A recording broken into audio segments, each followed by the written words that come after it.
Carthagène, il y a des afro-descendants de Colombie, il y a des afro-descendants de Bolivie, qui ont d'ailleurs rendu hommage aux Africains à travers le rôle qu'Haïti a joué. Si je parle d'Haïti maintenant, c'est parce que Haïti a été à l'origine de tout le processus de décolonisation qu'il y a eu. Après que la Révolution française ait marqué ses limites, se soit épuisée dans la terreur. Des trois révolutions fondatrices de la modernité, à savoir la Révolution américaine, la Révolution française.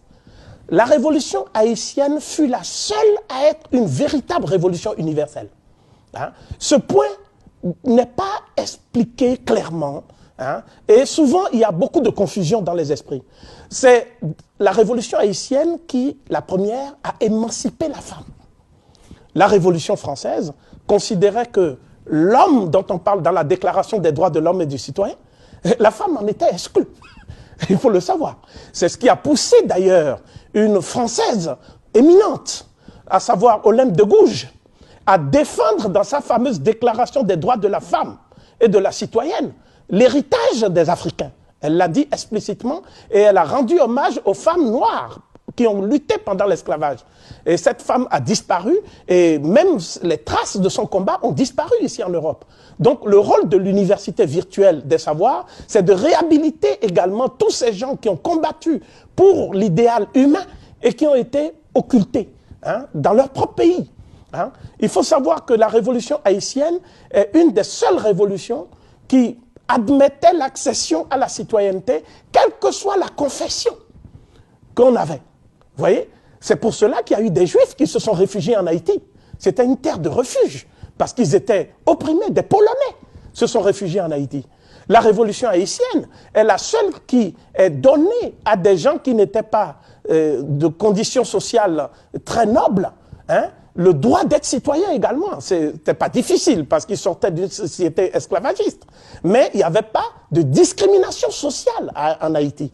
Et la révolution haïtienne, enfin, c'est la révolution qui a permis à toute personne, quelle que soit sa couleur de peau, hein, parce que la Déclaration des droits de l'homme disait que tout homme est né libre et égal à l'autre homme. Mais il ne s'agissait pas de l'homme noir, cela va sans dire, vous le savez bien. Donc, ce que je veux dire, c'est que cette révolution a permis à l'homme moderne de conquérir une notion fondamentale. Cette notion, c'est la décolonisation des consciences. C'est la révolution haïtienne qui a posé le problème colonial, qui n'a pas pu le résoudre parce qu'il y avait des contradictions issues du système esclavagiste. Il y avait la pression aussi de la France et des États-Unis contre ce pays qui était véritablement la citadelle du monde noir. Mais la révolution haïtienne a influencé les Brésiliens, a influencé la Guadeloupe. Hein, tout ce qui s'est passé avec Ignace, Delgrès et tout ça, cela n'eût pas été possible sans la révolution haïtienne. La révolution haïtienne a influencé les États-Unis d'Amérique. Le roi Christophe était aux États-Unis où il combattait, c'était un Jamaïcain, etc. Donc je crois que tout cela doit être redécouvert. Hein.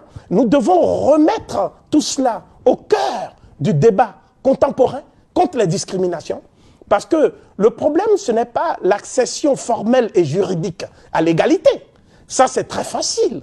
Hein? L'égalité dans les textes. Non.